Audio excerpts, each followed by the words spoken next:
Hello viewers, my name is Chase Clover, and this is my review on the September 10th, 2014 edition of USW Wednesday Night Intensity number 87.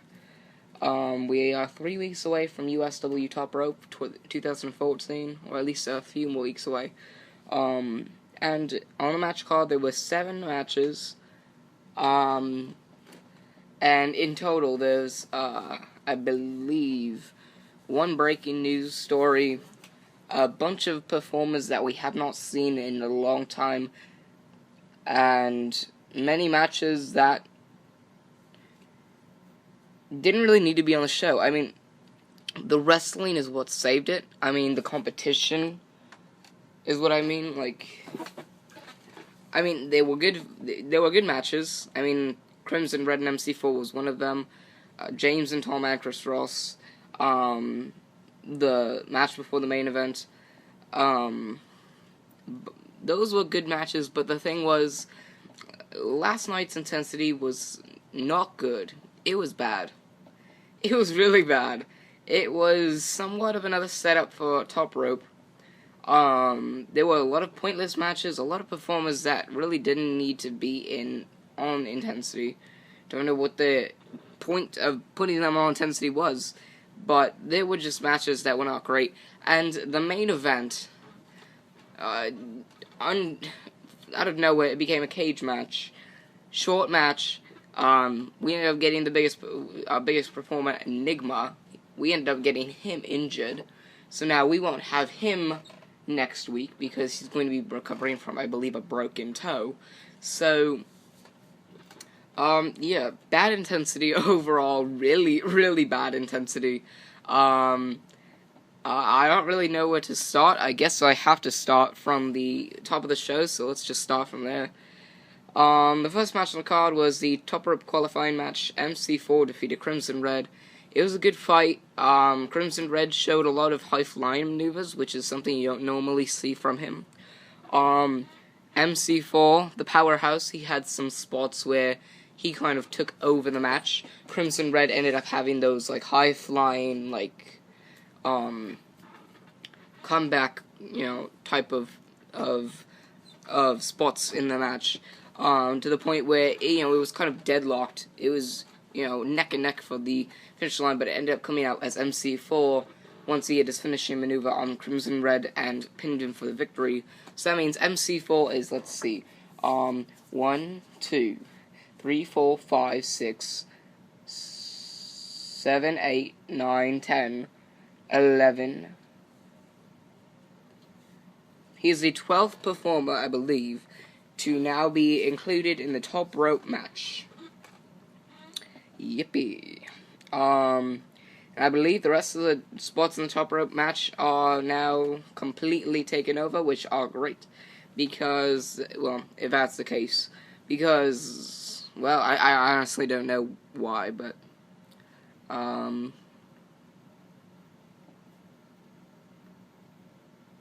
whatever. MC4 ended up picking up the victory over Crimson Red. I guess that means we have a more of a possibility of seeing Crimson Red versus Titanfall for the Extreme Championship at Top Rope. It looks like that'll be the only championship match on the card.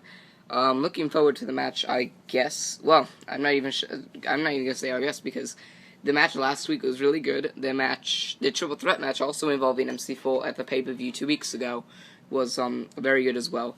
I enjoyed both matches. I think Crimson Red and Titanfall can have a good few matches in this series, I guess you could call it. But I'm looking forward to that match. Don't know what MC4 is going to do in the Top Rope match. He possibly could be one of my favorites to win the match because of his skill and because of his ability in the ring. I feel like he has a good chance to win the match. But we'll just see where USW Top Rope takes us in 3 weeks.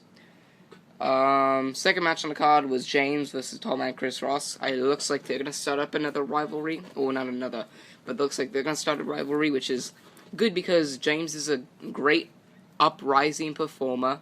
He's very skilled, and he's very athletic. tall man Chris Ross, veteran. He's a great performer, and I'm really hoping for things that come great for him in the rest of his career, because it's going to be long for both these performers. It's going to be a long career, a long road ahead of them.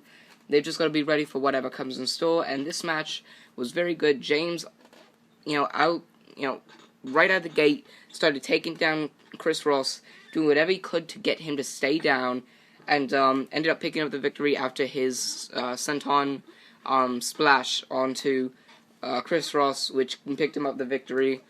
Chris Ross was not happy about it, and he declared a match at Top Rope. Yippee. Looks like we're going to have that James vs. Tall Man Chris Ross match at Top Rope. Should be a good match. I'm looking forward to it. Moving on.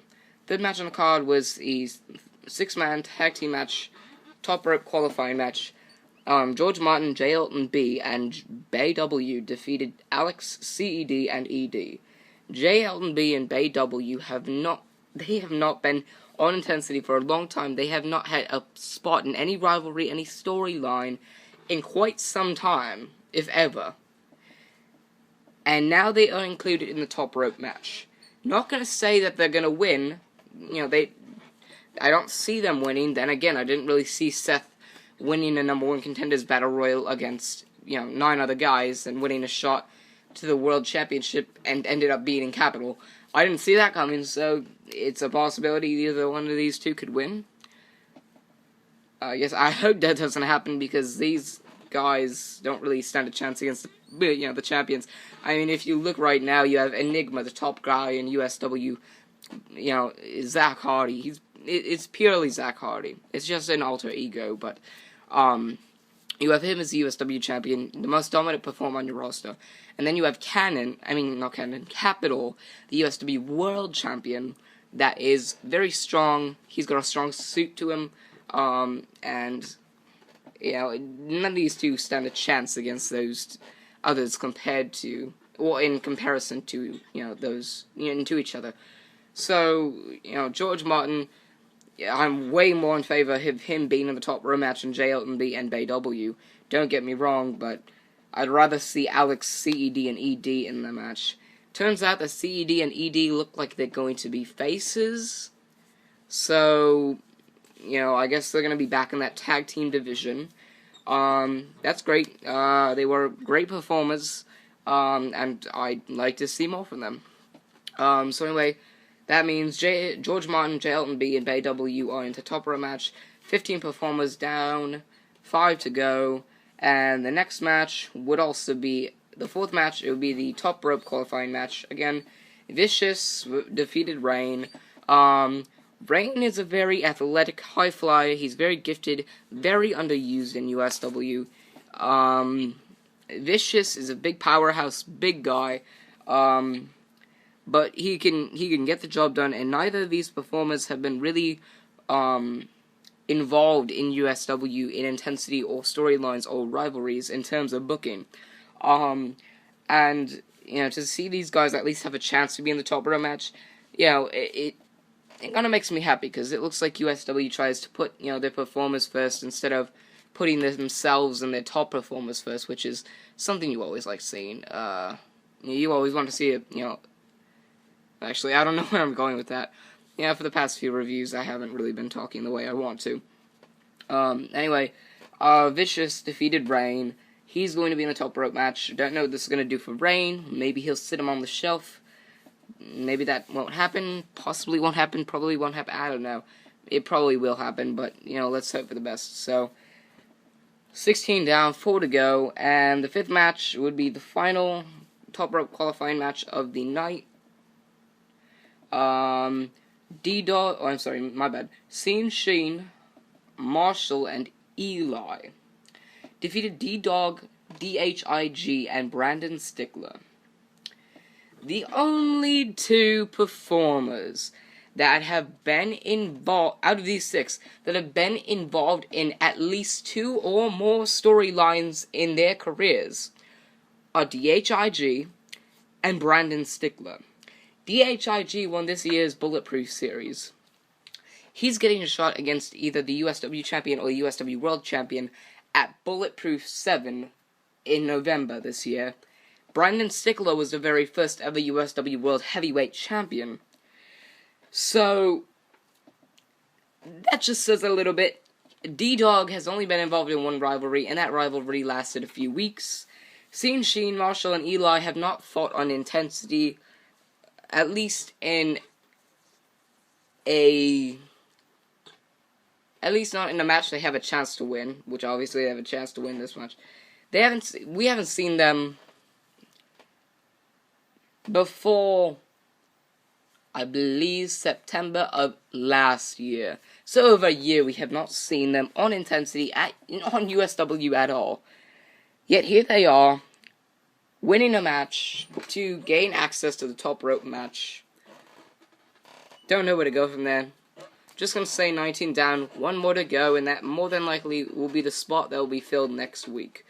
Hopefully we can just get this out of the way.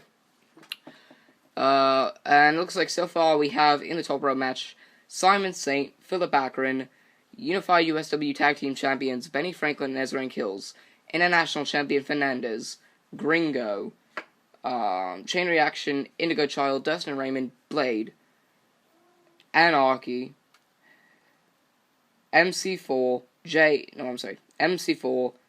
George Martin, J. Elton B, Bay W, Vicious, Sean Sheen, Marshall, and Eli. Oh boy. Oh man, oh man, oh man.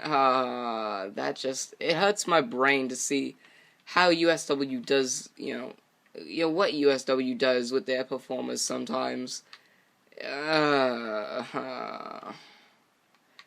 Anyway, yeah. Moving on. Next match was the 6th match on the card, and I'm not going to get too much into it because then my head's going to hurt because I've gone through so much and it'll be so confusing. It was Fernandez, Gringo, Ezra Hills, Benny Franklin, Chain Reaction, Indigo Child, Ash, and BP Fierce defeating Moshigata, Western Light, Cannon Prophecy, TJ Wilbur, Anarchy, and Lane. It was an elimination, 1-on-1, then somebody else comes in, after an elimination. Tag team match that Fernandez won by last eliminating Wilbur. Not going to talk much about it because I've got something to do, but whatever. And, that's it. 7th match on the card, main event. A lot of stuff to talk about in this one. Going to sum it up short. It was Enigma, the USW champion Enigma versus USW World Heavyweight Champion Capital in a steel cage match. Apparently Enigma broke his toe, or a toe or two, or whatever, on his foot after he went to leap on the cage wall.